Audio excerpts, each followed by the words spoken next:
Hello बच्चों, welcome to back my YouTube channel GS science and biology में आपका स्वागत है। और आज हम पढ़ते हैं वियोजन अभिक्रिया। हमने संयोजन अभिक्रिया पढ़ ली, उसके बाद विस्थापन अभिक्रिया पढ़ ली और अब हम पढ़ने जा रहे हैं वियोजन अभिक्रिया। देखते हैं कि वियोजन अभिक्रिया क्या होती है और क्या नहीं होती है। बच्चों देखो, नाम से ही पता चल रहा है कि वियोजन यानी कि वियोजन मतलब टूटना, कि एक अभिकारक या यौगिक दो या दो से अधिक भागों में अगर टूट जाता है तो वो वियोजन अभिक्रिया कहलाती है। इसे हम एक उदाहरण के द्वारा और परिभाषाओं के द्वारा समझते हैं। आइए देखिए, वियोजन अभिक्रिया वह अभिक्रिया अभिक्रिया जिसमें कोई एक अभिकारक या या यौगिक ताप, विद्युत आदि के कारण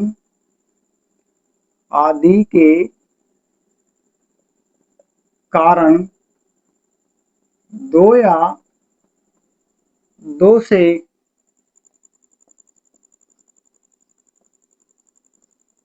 अधिक भागों में टूट जाता है टूट जाता है वियोजन अभिक्रिया कहलाती है। वियोजन अभिक्रिया कहलाती है कहलाती है वियोजन अभिक्रिया को वियोजन अभिक्रिया को अपघटन अभिक्रिया भी कहा जाता है।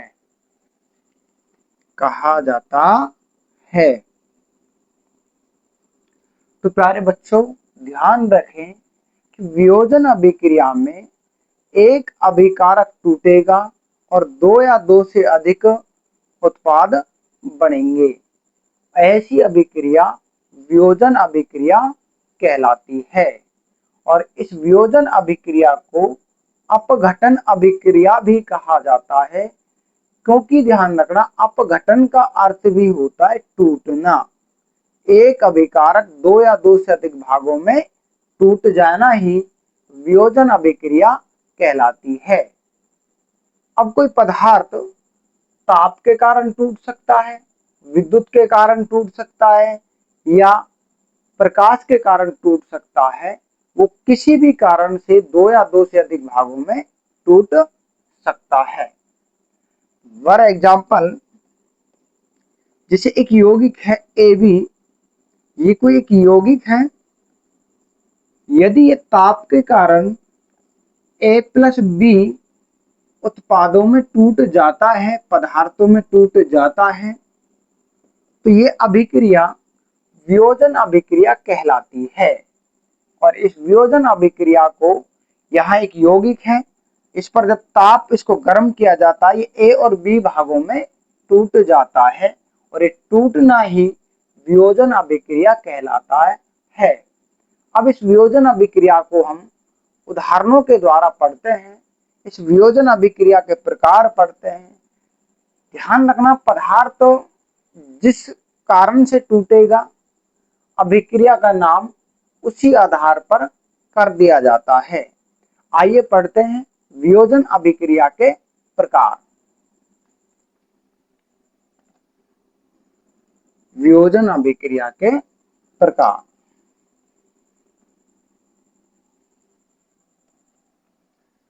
अभिक्रिया के प्रकार। तो यौगिक के टूटने के आधार पर वियोजन अभिक्रिया 3 प्रकार की होती है। पहली है ताप या ऊष्मीय वियोजन। पहली अभिक्रिया है ताप या ऊष्मीय वियोजन। दूसरी होती है विद्युत वियोजन।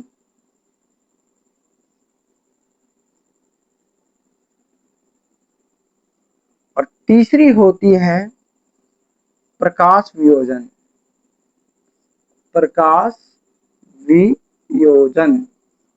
तो ध्यान रखना, पदार्थ के टूटने के आधार पर कि वो ताप के आधार पर टूटता है या प्रकाश के आधार पर टूटता है या विद्युत के आधार पर टूटता है, इसके आधार पर एक वियोजन अभिक्रिया को हम 3 भागों में बांट सकते हैं। कितने भागों में बांट सकते हैं? 3 भागों में।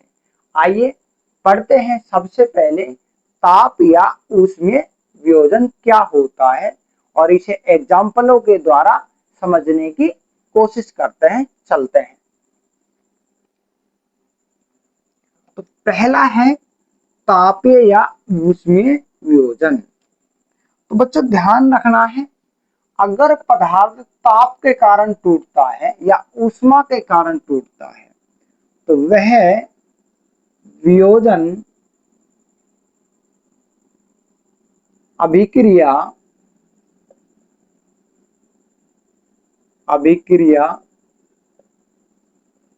जिसमें एक यौगिक या अभिकारक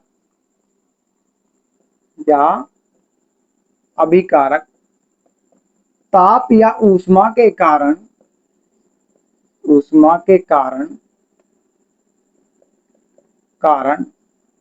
दो या दो से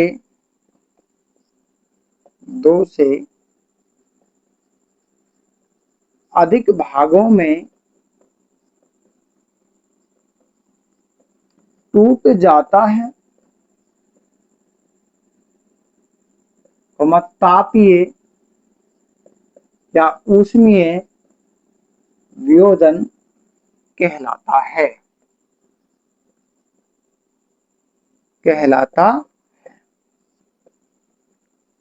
तो प्यारे बच्चों ध्यान रखें, अगर पदार्थ या यौगिक ताप या ऊष्मा के कारण टूट रहा है या किसी पदार्थ को जब गर्म करते हैं या किसी यौगिक को गर्म करते हैं और वो अगर 2 या 2 से अधिक भागों में टूट जाता है तो उसे ही तापीय वियोजन या ऊष्मीय वियोजन कहा जाता है। एग्जाम्पल से समझते हैं। एग्जाम्पल नंबर 1, हम लेते हैं फेरस सल्फेट। ये एक फेरस सल्फेट है, फेरस सल्फेट, और इसका रंग होता है हरा रंग। जब इस हरे रंग के फेरस सल्फेट को गर्म किया जाता है तो बच्चों ध्यान रखना, हमको फेरिक ऑक्साइड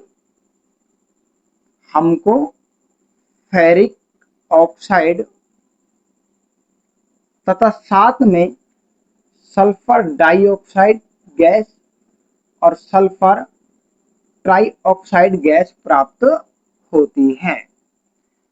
तो होता क्या है, जब इस फेरस सल्फेट को गर्म किया जाता है तो ये जो हरे रंग का फेरस सल्फेट है ये फेरिक ऑक्साइड में बदल जाता है और इस फेरिक ऑक्साइड में बदलने के कारण इसका हरा रंग मलिन हो जाता है, हरा रंग धूसर हो जाता है। तो बच्चों यहाँ से एक प्रश्न भी पूछा जाता है कि जब हरे रंग के फेरस सल्फेट को गर्म किया जाता है तो उसका हरा रंग धूसर क्यों हो जाता है? तो ध्यान रखें, क्योंकि गर्म करने पर जो फेरस सल्फेट है इसका जो जल जो होता है इसका जो जल है, फेरस सल्फेट का जो क्रिस्टल है, वो जल का त्याग कर देता है, जिसके कारण फेरिक ऑक्साइड बनता है और इसी फेरिक ऑक्साइड के कारण इसका हरा रंग परिवर्तित हो जाता है। देखते हैं आगे। जब फेरस सल्फेट को गर्म किया जाता है तो इसका क्रिस्टल जल का त्याग कर देता है। जल का इंपॉर्टेंट जल का त्याग कर देता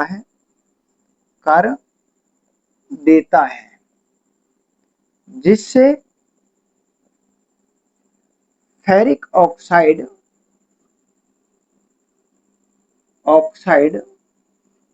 का निर्माण होता है। फेरिक ऑक्साइड का निर्माण होता है तथा इसका हरा रंग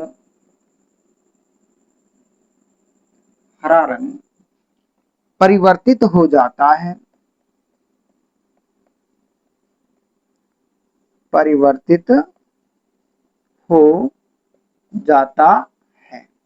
तो बच्चों ध्यान रखें, जब फेरस सल्फेट को गर्म करते हैं तो इसका जो जल है वो बाहर निकल जाता है। इसका जो क्रिस्टल होता है, ये ठोस अवस्था में होता है, वो जल का त्याग कर देता है और जल के त्याग के कारण ध्यान रखना है, ये फेरिक ऑक्साइड बन जाता है और इसका जो हरा रंग है वो परिवर्तित हो जाता है। जल्दी से जल्दी नोट डाउन कीजिए, ये यहाँ से एक इंपॉर्टेंट क्वेश्चन बन सकता है कि उसका हरा रंग क्यों परिवर्तित होता है। जल्दी से उतारें।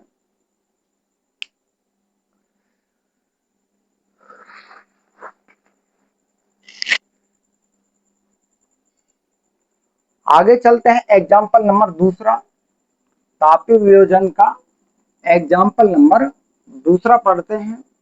ये एक एग्जाम्पल था पहला, जो कि फेरस सल्फेट को गर्म करते हैं।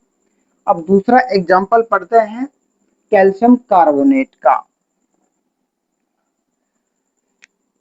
एग्जाम्पल नंबर 2, ये बच्चों कैल्शियम कार्बोनेट होता है CaCO3 और जब इसको गर्म किया जाता है तो हमें बिना बुझा हुआ चूना तथा CO2 गैस प्राप्त होती है।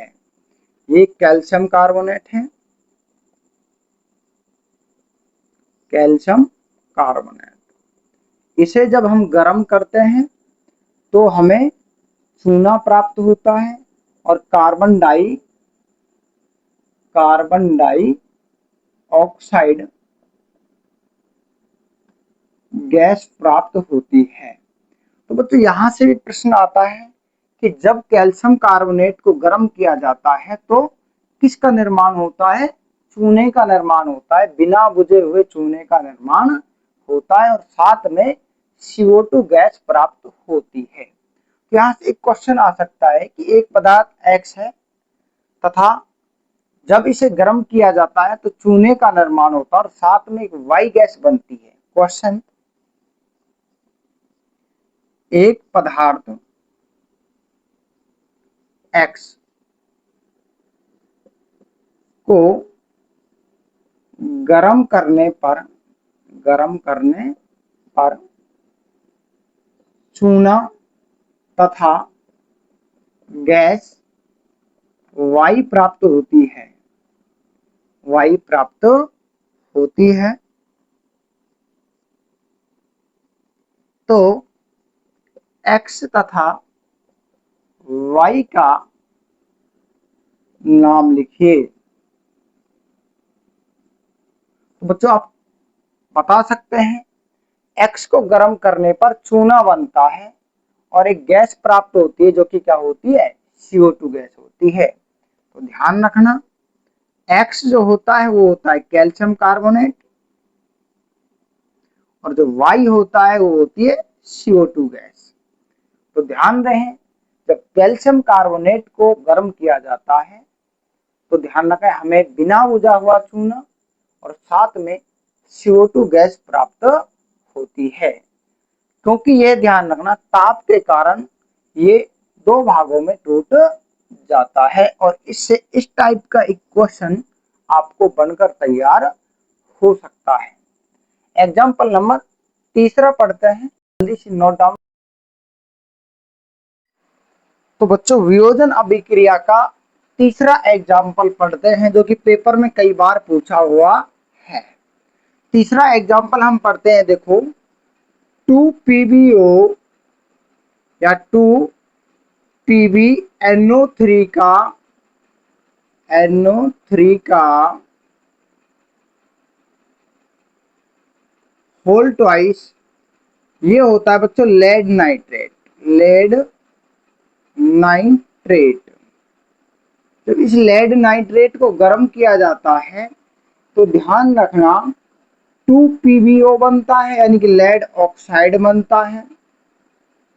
लेड ऑक्साइड बनता है, साथ में 4NO2 नाइट्रोजन डाइऑक्साइड गैस बनती है। Nitrogen dioxide plus O2 gas निकलती है। क्या निकलती है? O2 गैस निकलती है। तो बच्चों जब लेड नाइट्रेट को गर्म किया जाता है तो ध्यान रखना लेड ऑक्साइड बनता है, साथ में नाइट्रोजन डाई ऑक्साइड गैस बनती है। इस गैस ऑक्साइड का NO2 का धुआं निकलता है, जो कि धुआं भूरे रंग का होता है। कौन से रंग का होता है? भूरे रंग का होता है। तो इसका अगर हम एक चित्र के द्वारा समझे, ये हम एक परखनली लेते हैं और इस परखनली में हम PbNO3 का होल ट्वाइस यानी कि लेड नाइट्रेट लेते हैं और इसे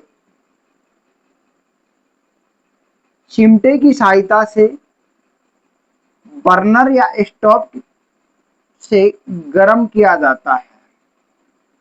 गर्म किया जाता है। तो बच्चों जब लेड नाइट्रेट को गर्म किया जाता है तो इस लेड नाइट्रेट में से NO2 का भूरे रंग का धुआं निकलता है। कौन से रंग का धुआं निकलता है?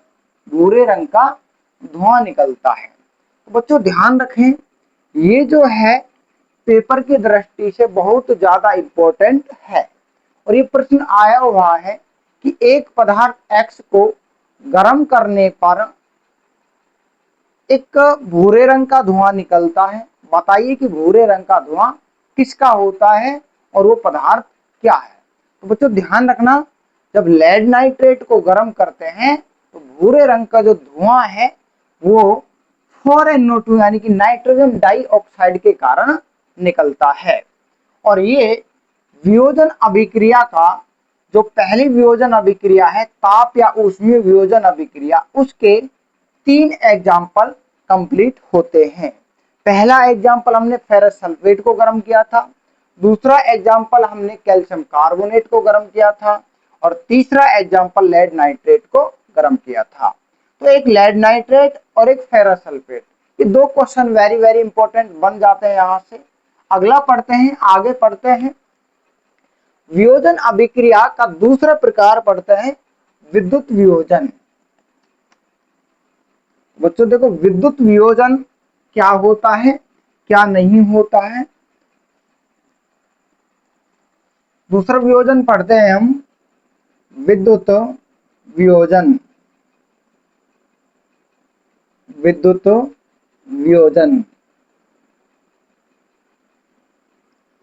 तो बच्चों ध्यान रहे कि इन अभिक्रियाओं को रटने की अब जरूरत नहीं है।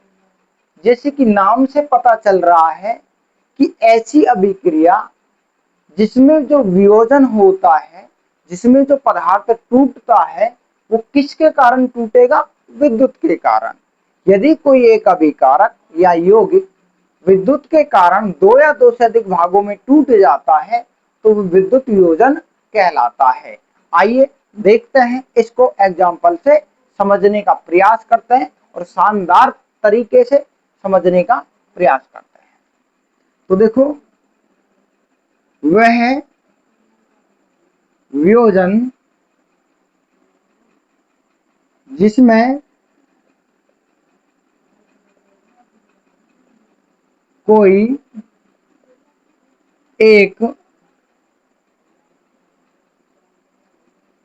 अभिकारक या यौगिक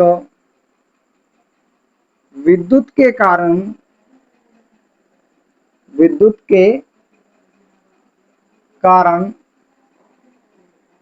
दो या दो से अधिक भागों में टूट जाता है,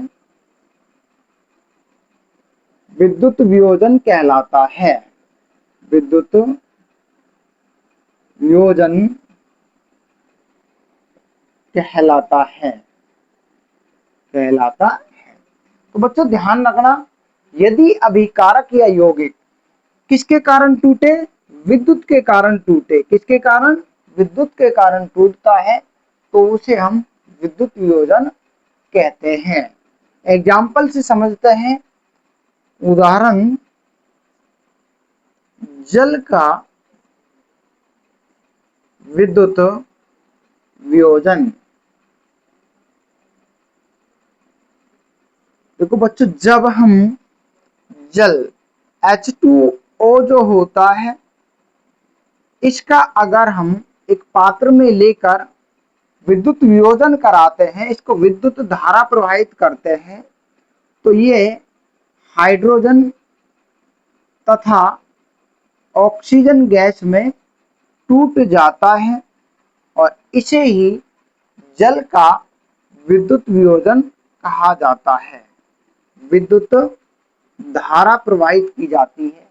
इसे हम एक डायग्राम की सहायता से समझ सकते हैं। बच्चों, सबसे पहले हम एक बीकर लेते हैं और इस बीकर में हम ये एक बीकर लिया, इस बीकर में हम जल भर लेते हैं और दो परख नली लेते हैं। एक ये परख नली,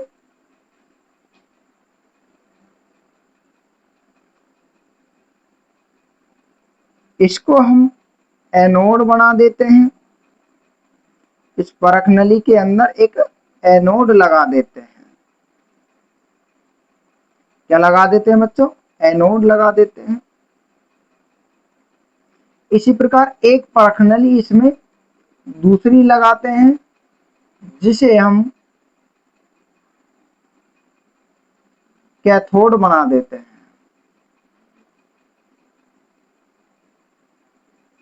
जिसे हम क्या बना देते हैं? कैथोड बना देते हैं।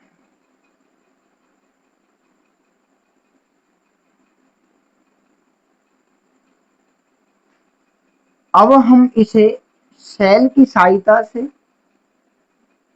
और एक कुंजी की सहायता से इसे जोड़ देते हैं और इसमें विद्युत धारा प्रवाहित करते हैं।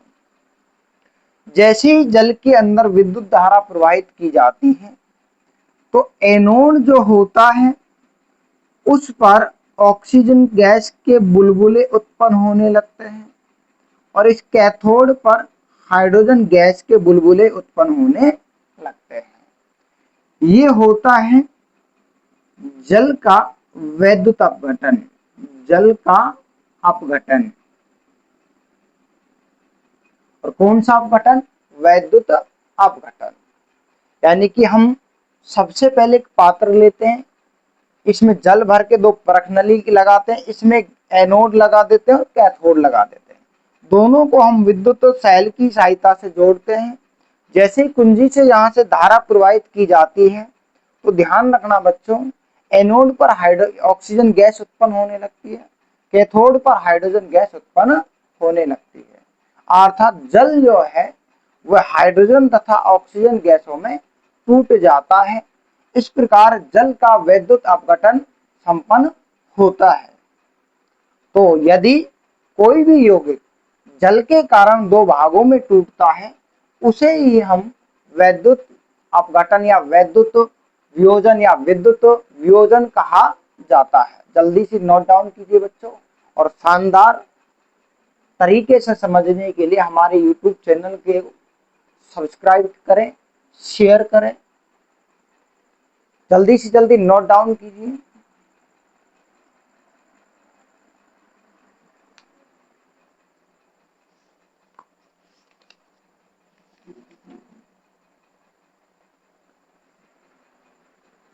आगे चलते हैं तीसरी अभिक्रिया।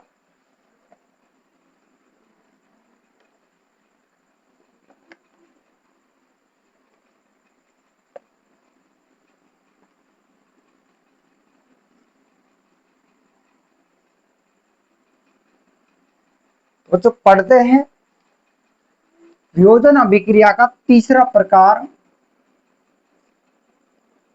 प्रकाश वियोजन। कौन सा वियोजन? प्रकाश वियोजन।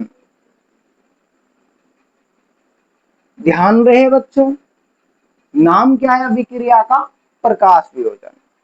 जैसा कि नाम से ही पता चल रहा है कि कोई अभिकारक या यौगिक प्रकाश के कारण, किसके कारण?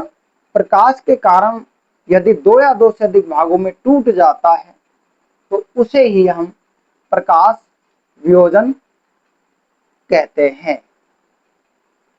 पढ़ते हैं प्रकाश वियोजन किस प्रकार होता है, किस प्रकार नहीं होता। आइए देखते हैं प्रकाश वियोजन। तो वह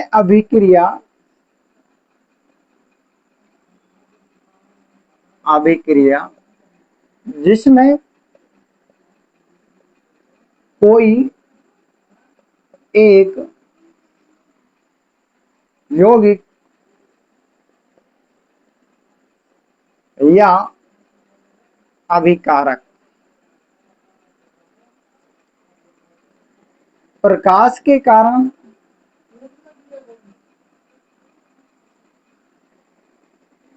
दो या दो से अधिक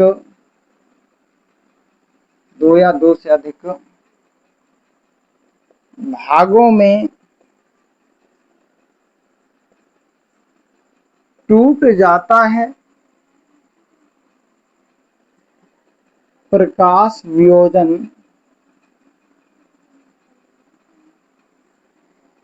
कहलाता है।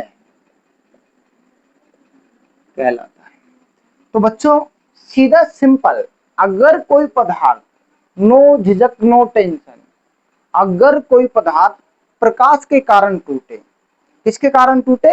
प्रकाश।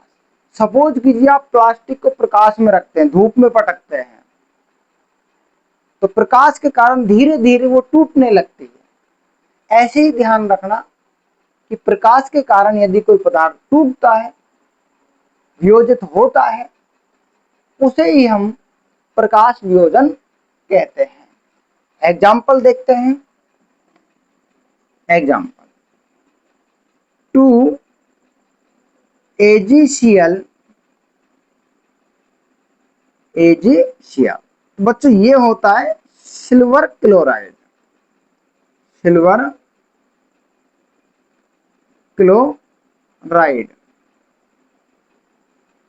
इसे अगर हम प्रकाश में रखते हैं, ये पहले ध्यान रखना, जो सिल्वर क्लोराइड है वो चमकदार होता है और उसका श्वेत रंग होता है। लेकिन जैसे प्रकाश की उपस्थिति में रखते हैं, सिल्वर अलग हो जाती है और क्लोरीन अलग हो जाता है। 2Ag प्लस में Cl2 गैस, ये सिल्वर अलग हो जाएगा और ये क्लोरीन अलग हो जाता है। यानी कि ध्यान रखना, सिल्वर क्लोराइड को प्रकाश की उपस्थिति में रखने पर यह सिल्वर तथा क्लोरीन में वियोजित हो जाता है, जिसके कारण इस सिल्वर का जो रंग है वो धूसर हो जाता है। और यहां से कई बार ये प्रश्न पूछा भी हुआ है कि जब सिल्वर क्लोराइड को प्रकाश की उपस्थिति में रखा जाता है तो उसका श्वेत रंग जो होता है, उस जो चमकदार रंग जो होता है, वह धूसर क्यों हो जाता है, वो धूसर क्यों हो जाता है? इसका प्रमुख कारण बच्चों क्या है?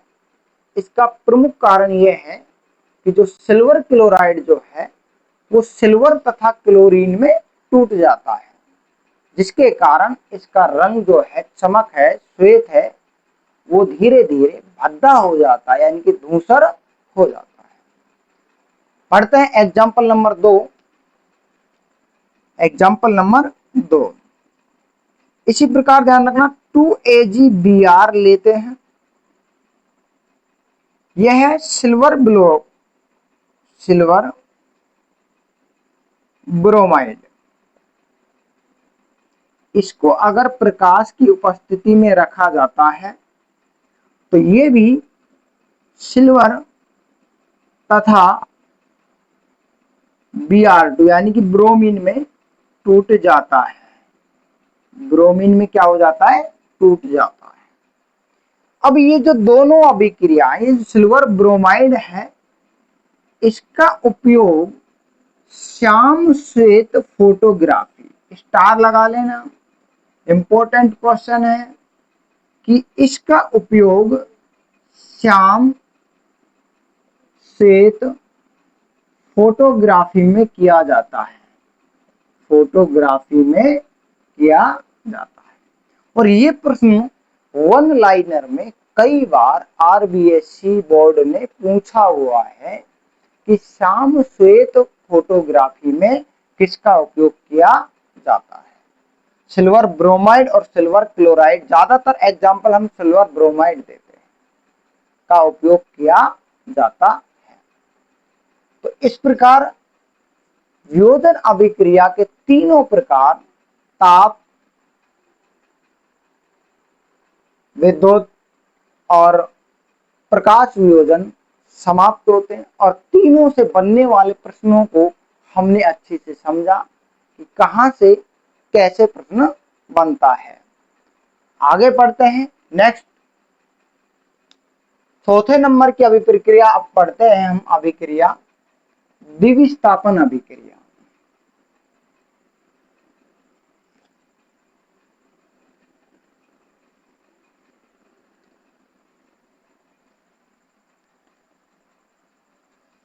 पढ़ते हैं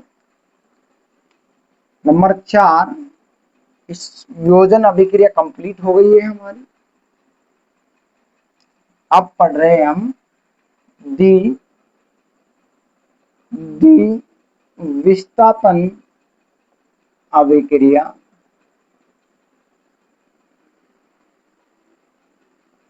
अभिक्रिया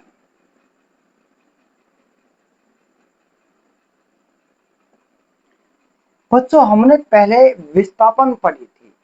क्या पढ़ी थी? विस्थापन। विस्थापन में क्या हो रहा था? विस्थापन में क्या हो रहा था? विस्थापन में हमने देखा कि एक अधिक अभिक्रियाशील परमाणु कम अभिक्रियाशील परमाणु को विस्थापित कर रहा था। लेकिन अब हम पढ़ रहे हैं द्विविस्थापन, यानी कि जिसमें दो परमाणु आपस में आयन जो हैं वो आयन आपस में स्थान परिवर्तन करते हैं, या ये कह सकते हैं हम सीधे भाषा में कि आयनों का आदान प्रदान होता है, द्विविस्थापन अभिक्रिया कहलाती है। क्या कहलाती है? द्विविस्थापन अभिक्रिया कहलाती है। पढ़ते हैं, वह अभिक्रिया जिसमें आयनों का आदान प्रदान होता है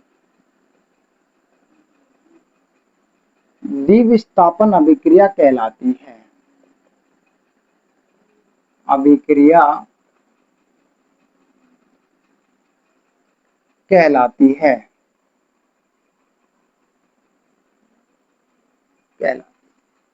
किसका आदान प्रदान होता है बच्चों? आयनों का आदान प्रदान होता है। इंपॉर्टेंट पॉइंट और इंपॉर्टेंट फैक्ट, धातु आपस में चेंज नहीं होंगे, सिर्फ और सिर्फ किसका आदान प्रदान होगा? आयनों का। यही अंतर इस अभिक्रिया को विस्थापन अभिक्रिया से अलग करता है। किस अभिक्रिया से अलग करता है? विस्थापन अभिक्रिया से अलग करता है। वहां अधिक अभिक्रियाशील था, यहाँ आयन है, आयन एक दूसरे का आदान प्रदान करेंगे। वहां अधिक अभिक्रियाशील कम को हटा रहा था, लेकिन यह हटाते नहीं है बल्कि आदान प्रदान होता है। एक आयन दूसरे आयन की जगह पर आ जाता है, किसी को अलग से विस्थापित नहीं किया जाता है। एग्जाम्पल से समझते हैं, देखते हैं द्विविस्थापन अभिक्रिया क्या होती है, यानी कि आयनों का आदान प्रदान होता है। एग्जाम्पल Na2SO4, ये सोडियम सल्फेट होता है,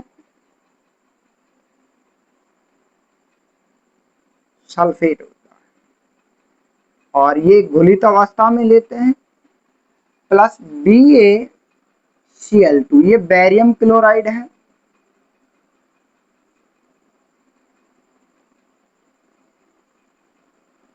ये भी घुलित अवस्था। तो बच्चों देखो, अब ये दोनों धातु है, यहाँ बेरियम धातु है और यहाँ सोडियम धातु है, और ये SO4 2- आयन होता है और ये क्लोराइड आयन होता है। तो ये आयन आपस में स्थान चेंज कर लेते हैं। ये आयन आपस में क्या कर लेते हैं? स्थान परिवर्तन कर लेते हैं, यानी कि आयनों का आदान प्रदान हो जाता है। क्लोराइड आयनों की जगह सल्फेट आयन चला जाता है और सल्फेट आयनों की जगह क्लोराइड आयन आ जाते हैं, और इसी अभिक्रिया को द्विविस्थापन अभिक्रिया कहा जाता है। आयन एक दूसरे का स्थान परिवर्तन करते हैं, और इसे ही कहते हैं द्विविस्थापन अभिक्रिया। देखो तो क्या बनेगा? 2NaCl, सोडियम क्लोराइड लवण बन जाएगा, सोडियम क्लोराइड प्लस ये बनेगा BaSO4, BaSO4। लेकिन ध्यान रखना बच्चों, ये जो बेरियम सल्फेट बनेगा, बेरियम सल्फेट जो बनेगा, ये इस विलयन में घुल नहीं पाता है। जब हम सोडियम सल्फेट को और बेरियम क्लोराइड की अभिक्रिया करवाते हैं तो आयनों का आदान प्रदान होता है। ये क्लोराइड सल्फेट की जगह जाता है, सल्फेट आयन क्लोराइड की जगह जाता है, जिसके कारण NaCl बनता है और BaSO4 बनता है। अब ये जो BaSO4 है, बेरियम जो सल्फेट है बच्चों, ये विलयन में नहीं घुल पाता है और ये विलयन में अविलय होता है, इसलिए ये पात्र के पैंदे में बैठ जाता है, अर्थात ये अवक्षेप के रूप में प्राप्त होता है। अर्थात ये किसके रूप में प्राप्त होता है? अवक्षेप के रूप में प्राप्त होता है। तो इंपॉर्टेंट नोट बच्चों, ध्यान रखना है कि इस अभिक्रिया में जो बेरियम सल्फेट है वो एक अवक्षेप के रूप में, यानी कि अविलय पदार्थ के रूप में प्राप्त होता है, इसीलिए इस अभिक्रिया को हम अवक्षेपन अभिक्रिया भी कह सकते हैं। क्या कह सकते हैं? अवक्षेपन अभिक्रिया भी कह सकते हैं, यानी कि वह अभिक्रिया जिसमें एविलय अवक्षेप बनता है,